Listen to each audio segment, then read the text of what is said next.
میرا یہ قدم تمام اولیاء کرام کی گردن پر ہے۔ ایک مرتبہ محلہ حلبہ میں اپنے مہمان خانے میں وعظ فرماتے ہوئے حضور سیدنا غوث اعظم پر اچانک حالت کشف طاری ہوئی۔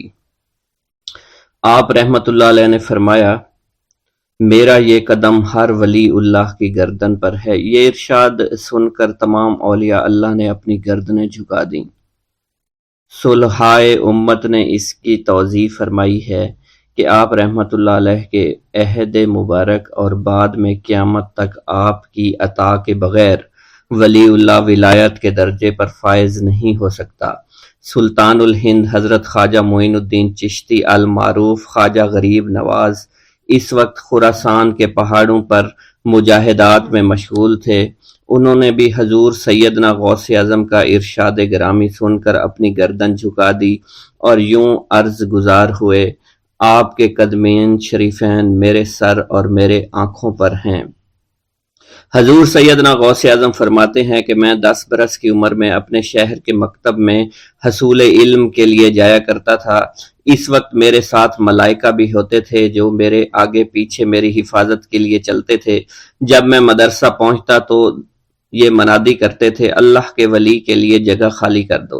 چنانچہ وہ میرے لیے جگہ خالی کر دیتے تھے۔ ایک مرتبہ میں نے ایک ایسے شخص کو دیکھا جس نے فرشتوں کی آواز سن کر کہا، جس میں کوئی مزاحمت نہ ہوگی، کہ یہ ایک نہایت معزز گھرانے کا فرد ہے اور عن قریب اس کو وہ عظمت حاصل ہوگی جس میں کوئی مزاحمت نہ ہوگی، اور اس کو ایسا قرب نصیب ہوگا کہ اس کو کوئی فریب نہ دے سکے گا۔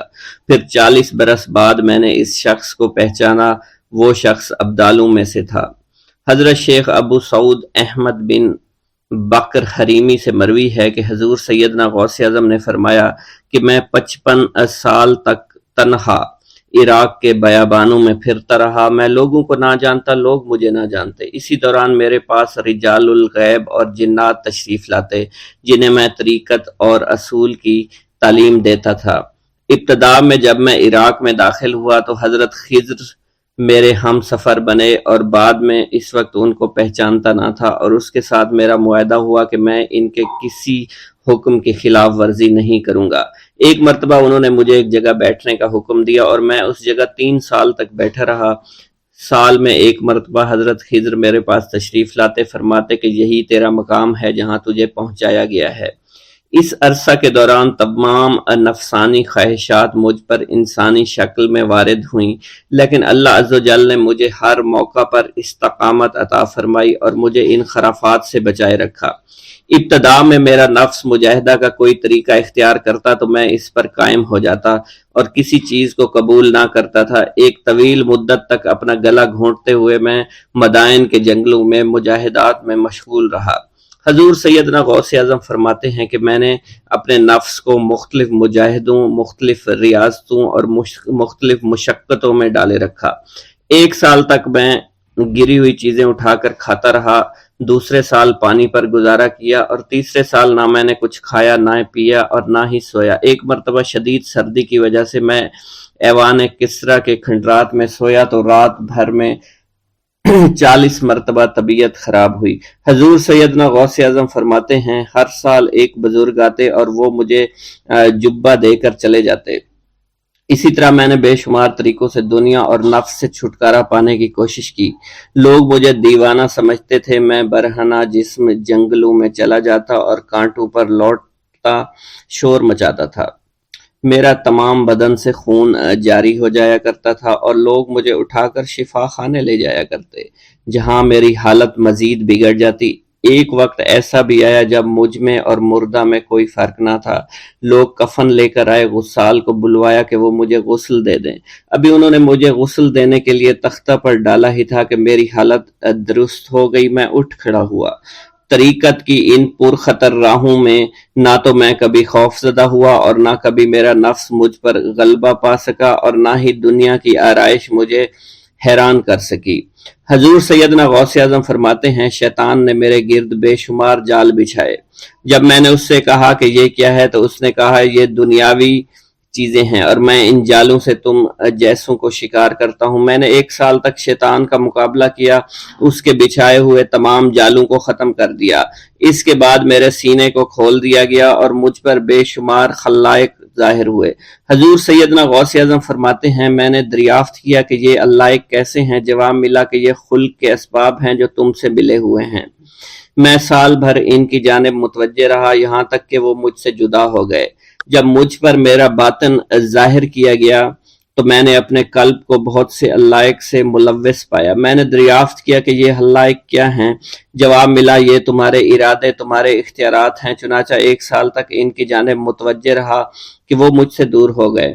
میرا قلب ان تمام غلاظتوں سے نجات پا گیا۔ پھر مجھ پر میرے نفس کو ظاہر کیا گیا، میں نے اس کا مشاہدہ کیا، مجھے معلوم ہوا اس کے ساتھ کچھ امراض اور بھی ہیں اور نفس کی خواہشات زندہ ہیں، نفس کا شیطان سرکش ہے۔ چنانچہ میں نے سال بھر پھر توجہ دلائی اور میرے نفس کے تمام امراض سرے سے ہی ختم ہو گئے اور اس کے شیطان نے کلمہ پڑھ لیا اور پھر میرے تمام امور اللہ کے لیے ہو گئے اور میں اپنی ہستی سے باہر نکل آیا۔ حضور سیدنا غوث اعظم فرماتے ہیں پھر میں توکل کے دروازے پر آیا تاکہ میرا مقصد پورا ہو، لیکن جب میں نے توکل کے دروازے پر پہنچا تو بے شمار لوگ موجود تھے۔ میں اس ہجوم کو چیرتا ہوا آگے بڑھا اور شکر کے دروازے پر پہنچ گیا، یہاں پر بھی لوگوں کا جمع غفیر موجود تھا، اس سے بھی چیرتا ہوا آگے بڑھا اور مشاہدہ کے دروازے پر پہنچ گیا اور یہاں پر موجود ہجوم کو چیرتا ہوا اندر داخل ہوا، حتیٰ کہ سب سے آخر میں مجھے فقر کے دروازے پر لایا گیا۔ فقر کا دروازہ خالی تھا۔ جب اس دروازہ میں داخل ہوا تو دیکھا جن جن چیزوں کو میں نے ترک کیا تھا وہ سب یہاں موجود تھیں۔ یہاں مجھے ایک بہت بڑے روحانی خزانے کی فتوحات سے نوازا گیا اور میرے لیے تمام دنیا کے خزانے کھول دیے گئے۔ مجھے روحانی عزت، دائمی فنا اور خالص آزادی عطا فرمائی گئی۔ میری تمام چیزیں جو میری ہستی اور میری صفات سب معدوم ہو گئیں اور میری ہستی کی جگہ کسی اور نے لے لی۔ حضرت شیخ ابو سعید مخزومی نے حضور سیدنا غوث اعظم کو خرقہ خلافت سے نوازا اور فرمایا اے عبد القادر، یہ وہ خرقہ ہے جو حضور نبی کریم صلی اللہ علیہ وسلم نے حضرت سیدنا علی المرتضیٰ کو عطا فرمایا، اور حضرت سیدنا علی المرتضیٰ نے یہ خرقہ حضرت خواجہ حسن بصری کو عطا فرمایا تھا، جس سے ہوتا ہوا یہ خرقہ مجھ تک پہنچا، اور یہ تمہاری امانت تھی جو میں نے تم تک آج پہنچا دی ہے۔ حضور سیدنا غوث اعظم نے جب خرقہ مبارک کو زیب تن کیا تو آپ پر بے شمار انوار و تجلیات کی بارش ہونا شروع ہو گئی۔ حضور سیدنا غوث اعظم نے حضرت شیخ ابو سعید مخزومی کے مدرسہ میں تدریسی فرائض سر انجام دینا شروع کر دیے۔ آپ کے لیے فی الحال تدریسی مصروفیات کے علاوہ کوئی کام نہ تھا۔ آپ کی شبانہ روز کی محنت سے آپ کے نام کا شعرہ کچھ ہی دنوں میں سارے بغداد میں پھیل گیا۔ طلبہ دور دراز کے علاقوں سے علم کے حصول کے لیے آنے لگے۔ طلبہ کی تعداد جب مزید بڑھنا شروع ہو گئی تو ارد گرد کے کئی مکانات کو خرید کر مدرسہ میں داخل کر لیا گیا۔ کتب سیر میں منقول ہے کہ 528 ہجری میں آپ مدرسہ نظامیہ کی وسیع عمارت تعمیر فرما چکے تھے۔ اس مدرسہ کی تعمیر میں آپ نے بحیثیت مزدور بھی حصہ لیا تھا۔ حضرت شیخ ابو الخشاب سے مروی ہے کہ میں جوانی میں جب علم نحو پڑھ رہا تھا تو لوگوں نے مجھے حضور سیدنا غوث اعظم کے پاس جانے کا مشورہ دیا، اور اس کی وجہ سے مجھے بھی اشتیاق ہوا کہ میں آپ کا واز سنوں۔ ایک مرتبہ کچھ لوگوں کے ہمراہ آپ کی مجلس میں دوستوں کے ہمراہ حاضر ہوا۔ آپ نے میری جانب توجہ کرتے ہوئے فرمایا ہماری صحبت اختیار کر لو۔ چنانچہ میں نے آپ کے فرمان کے مطابق آپ کی صحبت کو اختیار کر لیا۔ آپ نے مجھے علم نحو کے علاوہ علوم عقلیہ اور تقلد حاصل کیے جس سے مجھے کوئی واقفیت پہلے نہیں تھی۔ 1 سال کے عرصہ میں آپ کی نظر کرم سے میں نے وہ علوم حاصل کر لیے جو گزشتہ اتنی عمر گزارنے کے باوجود بھی مجھے حاصل نہیں ہوئے تھے۔ منقول ہے حضرت شیخ بقا بن بطو، شیخ علی بن ہیتی اور شیخ کیلوی جب حضور سیدنا غوث اعظم کے مدرسہ میں آتے تو جھاڑو دیا کرتے تھے اور چھڑکاؤ کرتے تھے، لیکن آپ کی اجازت کے بغیر کبھی اندر داخل نہ ہوتے تھے۔ اجازت ملنے کے بعد آپ حضرات اندر داخل ہوتے اور اجازت ملنے پر ہی بیٹھتے تھے۔ آپ سے امان طلب کرتے اور امان مل جانے کے بعد مؤدب ہو کر بیٹھ جاتے۔ جس وقت آپ کہیں جانے کا ارادہ کرتے تو یہ حضرات سواری کے ہمراہ چلتے۔ آپ انہیں اس فعل سے منع فرمایا کرتے تھے اور کہتے تھے کہ ہمیں آپ کے ذریعے قرب الہی حاصل ہوا ہے۔ حضرت شیخ محمد قائل الادنیٰ سے مروی ہے کہ ایک مرتبہ حضور سیدنا غوث اعظم سے دریافت کیا گیا کہ آپ کی بزرگی اور عظمت کا راز کیا ہے؟ آپ نے فرمایا کہ میں کبھی جھوٹ نہیں بولتا اور کبھی کسی سے کذب بیانی نہیں کرتا۔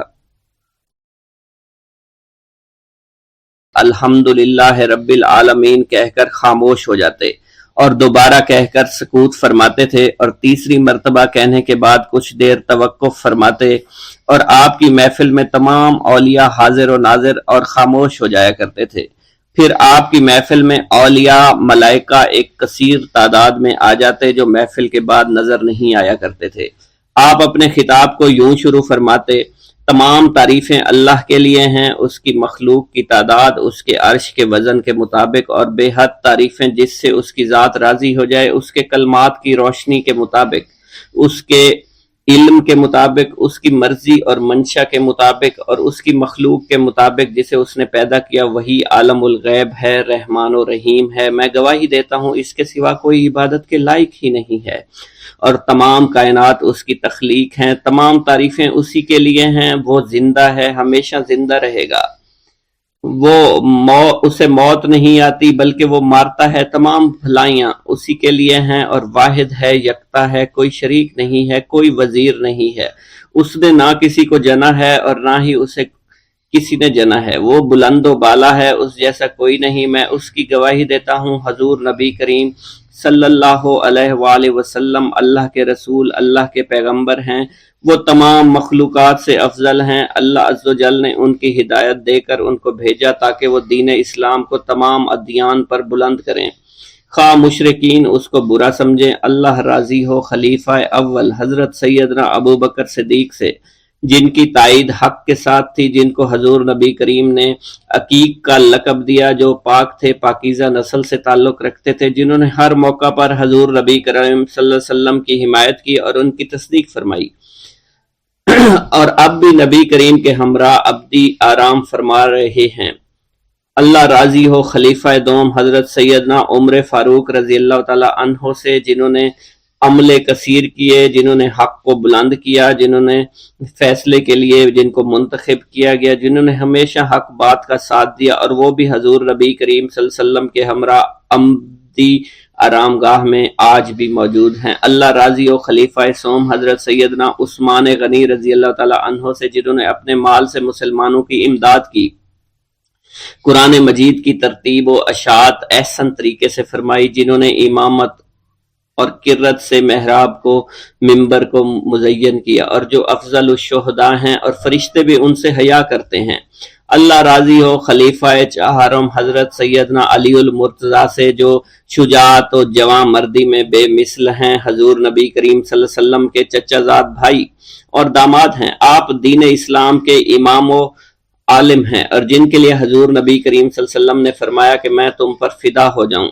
اللہ راضی ہو حسنین کریمین حضرت سیدنا امام حسن امام حسین سے، جن کی نیکیاں تا حشر قائم رہنے والی ہیں اور جن کے مراتب بے مثل ہیں۔ اللہ نے ان کے قلوب کو نیکیوں کی جانب مائل کیا۔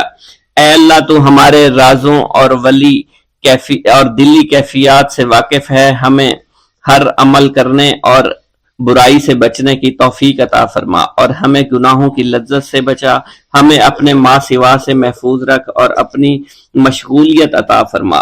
بے شک اللہ کے سوا کوئی عبادت کے لائق نہیں، جو چاہتا ہے وہی ہوتا ہے، اور وہی قوی اور وہی عظیم ہے۔ اے اللہ ہمیں غفلت سے بچا اور ہمارے اوپر وہ بوجھ نہ ڈال جو تو نے پہلی امتوں پر ڈالا۔ اے ہمارے رب العالمین ہمیں معاف فرما اور ہماری مغفرت عطا فرما، کیونکہ تو ہی ہمارا رب ہے، تو ہی ہمارا مولا ہے، آمین۔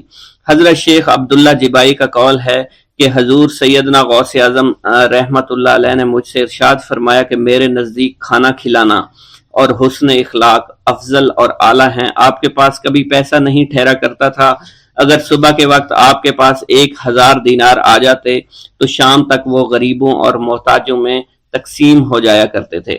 حضور سیدنا غوث اعظم کی پرورش نہایت ہی بابرکت ماحول میں ہوئی۔